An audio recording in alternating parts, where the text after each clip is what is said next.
মুহতারাম হাজিরিন, আল্লাহ সুবহানাহু ওয়া তাআলা তার বান্দা বান্দীদেরকে বলতে থাকেন, হে আমার বান্দা বান্দীরা, তোমরা দেখবা যখন কথার কথা তোমাদের বাড়িতে, যখন কোন মেয়ের জামাই তোমাদের বাড়িতে আসে, গভীর রজনীতে মেয়ের জামাই এসেছে, তোমার ঘরে কোনো গুস্ত নাই, কোনো আপ্যায়নের ব্যবস্থা নাই, কিন্তু অবশেষে স্ত্রীটা তার স্বামীর কাছে যায় বলে, তার স্বামীর কাছে যে বলতে থাকে, স্বামী আমার, এই যে মেয়ের জামাই আমাদের বাড়িতে এসেছে,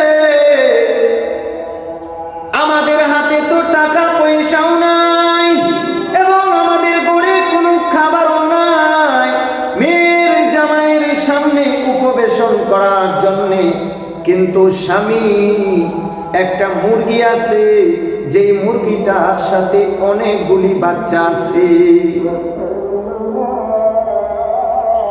অবশেষে স্বামী তার স্ত্রীকে বলতে থাকে, ওই স্ত্রী আমার, তুমি সেই মুরগিটাকে জবে করে দাও, কারণ যদি সেই মুরগিটাকেও জবে না করো তখন আমাদের আর মান ইজ্জত থাকবে না। আমার স্ত্রী, কাজেই তুমি এই বাচ্চাগুলি রেখে মুরগিটাকে জবাই করে দাও। আল্লাহ তাআলা বলেন, হে আমার বান্দা বান্দীরা, সকাল হতে না হতে তুমি সেই মুরগিটাকে মুরগির খোয়ার থেকে এনে মুরগিটাকে জবাই করে দিয়েছো। এদিকে যখন খোয়ারের দরজা খুলে দেওয়া হলো, ঠিক সেই মুহূর্তে প্রত্যেকটা বাচ্চা ছুটাছুটি করে করে করে করে তার মাকে ডাকতেছে। আমার বান্দা বান্দীরা, তোমরা আমার সৃষ্টি, আমার সেই ছোট ছোট মুরগির বাচ্চাগুলিকে রেখে তার মাটাকে তোমরা জবাই করে দিলা তোমাদের প্রয়োজনে, আর এদিকে শিশু বাচ্চাগুলি মুরগির প্রত্যেকটা বাচ্চা কান্নাকাটি করতেছে। বান্দারে, আমি আল্লাহ তো তোমাদের প্রতি নারাজ হই নাই, বরং আমি আল্লাহ বলি, ও বান্দা খা খা, এগুলো তো আমি আল্লাহ তোর জন্যই বানাইছি, এগুলো তো তোর খেদমতের জন্যই বানাইছি। আল্লাহ বলেন, হে আমার বান্দা বান্দীরা, আমি শুধু তোদের ইনসাফগুলি তাকায়া তাকায়া দেখি। বান্দারে, হে বান্দা, হে আমার বান্দীরা, একটা গাভী যখন বাচ্চা দেয়, গাভীর বাচ্চা দেওয়ার পর যখন সন্ধ্যা হয়ে যায়, সন্ধ্যার সময় তুমি তোমার সেই গাভীর বাচ্চাটাকে অন্য জায়গায় তার মায়ের কাছ থেকে সরায়া বেঁধে দাও। বেঁধে দেওয়ার পরে সারা রাত্র এইভাবে তুমি তার মায়ের কাছ থেকে দূরে বেঁধে রাখো, যার কারণে বাচ্চাটা তার মাকে কেমন যেন বলতে থাকে, মা, গভীর রাত্র হয়ে গেছে, আমার ক্ষুধা লেগেছে, আমাকে একটু দুধ দাও। আমার বান্দা বান্দীরা, সারা রাত্র সেই বাছুরটাকে দূরে বেঁধে রাখার কারণে সেই বাচ্চাটা সারা রাত্র পর্যন্ত কোনো এক মুহূর্তের জন্যও দুধ খাইতে পারল না। এমন সময় যখন সকাল হয়, তখন দেখা যায় বাছুরটাকে ছেড়ে দাও। ছেড়ে দেওয়ার পর বাছুরটা উলানের মধ্যে বড় আনন্দ নিয়া, বড় উৎসাহ নিয়া, বড় আবেগ নিয়া মায়ের উলানের মধ্যে যায়। সে মনে করতেছে, সারা রাত্র আমি দুধ খাইতে পারলাম না, এখন বুঝি আমি দুধ খাবো মন ভরে, আমি এখন পেট ভরে দুধ পান করব। কিন্তু দেখা যায় সকালবেলা সেই সেই বাছুরটা যখন মনের বড় আবেগ নিয়ে তার মায়ের উলানের মধ্যে দৌড়েছে, তখনও তুমি একটা বাটের মধ্যে যখন দুধ চুষতে থাকে, তখন সেই বাট থেকে তুমি বাছুরটাকে মুখটা সরায় দাও।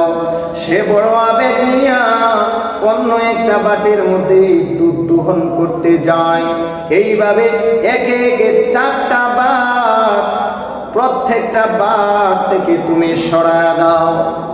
সরায় দিয়া তুমি আবার সেই মায়ের যেখানে মা বাঁধা থাকে সেখানে অন্য একটা খুঁটির সাথে তুমি সেই বাছুরটাকে বেঁধে রাখো। তখন বাছুরটাকে বেঁধে রাখার পর তুমি সেই মা থেকে সমস্ত দুধ তুমি চুষে নামিয়ে ফেলো। এদিকে বাচ্চাটা শুধু তার মায়ের মুখের সাথে মুখটা লাগায় কি যেন বলতে থাকে। সাহেবে হায়াতুল হাইওয়ানের মধ্যে উল্লেখ রয়েছে, সাহেবে হায়াতুল হাইওয়ান বলে সেই বাছুরটা কেমন যেন তার মাকে বলতে থাকে, মা সারা রাত্র আমাকে আমার মালিকে বেঁধে রেখেছে তোমার থেকে দূরে। মারে সারা রাত্র আমি দুধ খাইতে পারি নাই। আমি যখন রাত্রে ক্ষুধার কথা বলেছিলাম, তুমি আমাকে বলেছিলে এ রাসূল,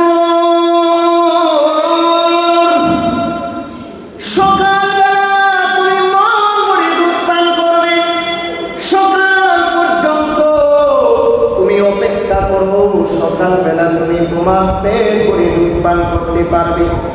মালিক, আমি তো বড় আশা নিয়া বড় আবেগ নিয়া তোমার উড়ানে গিয়েছিলাম, কিন্তু রে মা আমাকে তো সেই উড়ান থেকে সরিয়ে দেওয়া হয়েছে। মারে আমার বড় ক্ষুধা লেগেছে, আমার বড় তৃষ্ণা লেগেছে। তখন মা সন্তানকে বাছুরটাকে তখন বলতে থাকে, একটু ধৈর্য ধরো, আমার মালিক এই মালিককে মানুষের জন্য বনি আদমের জন্য আমি গরুকে আল্লাহ তাআলা সৃষ্টি করেছি। আমি গরু থেকে বনি আদম উপকার হাসিল করবে, বনি আদম আমার থেকে দুধ দোহন করে খাবি। বাছুরে তুই অপেক্ষা কর, অল্প সময় অপেক্ষা কর, তুই মন করে খেতে পারবি। কিন্তু এদিকে মালিক একেবারে সুন্দর করে সবটুকুন দুধ মালিকে দোহন করে যখন নিয়ে যায়, অবশেষে বাছুরটাকে যখন ছেড়ে দেয়, মুহতারাম হাজিরিন, বাছুরটাকে দেখতে পারবেন সেই উড়ানের মধ্যে গিয়া যখন সে আর পাইল না, কারণ বনি আদম সমস্ত দুধ তখন নিয়ে গেছে, বাছুরা দুধ পাইতেছে না। অবশেষে দেখবেন বাছুরটা মায়ের উড়ানের মধ্যে জুড়ে জুড়ে জুড়ে জুড়ে জাগি দেয়। অবশেষে যখন দুধ আর পাইল না, মায়ের মুখের কাছে সে কেমন যেন বলতে থাকে, ওরে মা তুমি বলেছিলে বনি আদম দুধ দোহন করার পর আমি বাছুর মন করে দুধ খেতে পারবো, কিন্তু কই মারে আমার তো পেটে বড় ক্ষুধা, আমি দুধ পাইলাম না। তখন গরুটা কেমন যেন তার বাচ্চাকে বলতে থাকে, এরে বাছুর ধৈর্য ধর,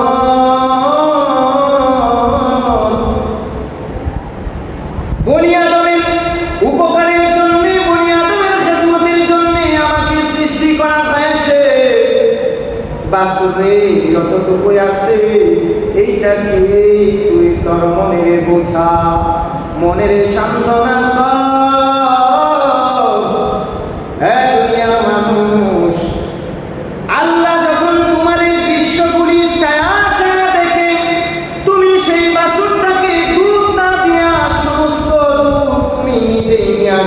তোমার ঘরের ভিতরে নিয়ে যায় সুন্দর করে দুধটা গরম করে তোমার সন্তানাদিদেরকে নিয়ে খাইতেছ।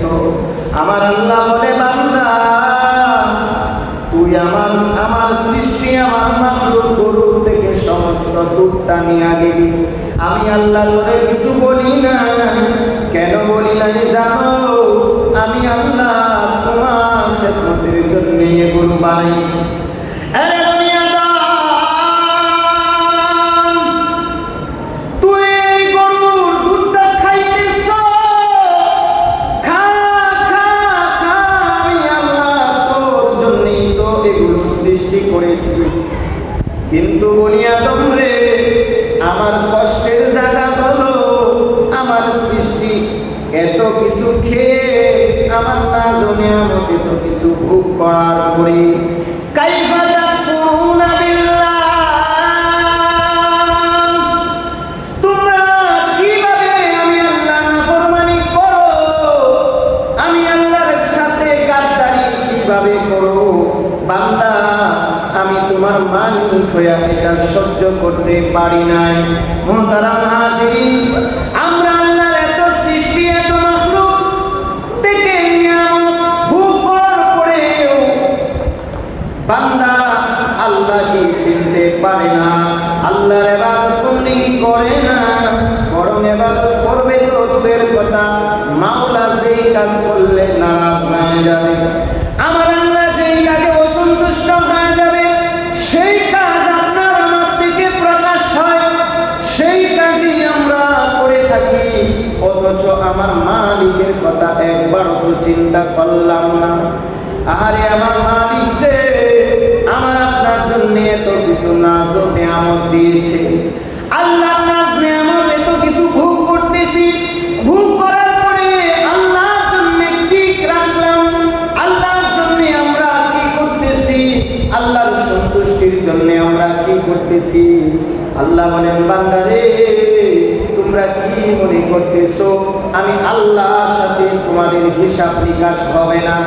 তোমরা কি মনে করেছো আমি আল্লাহর কাছে হিসাব কি করতে হবে না?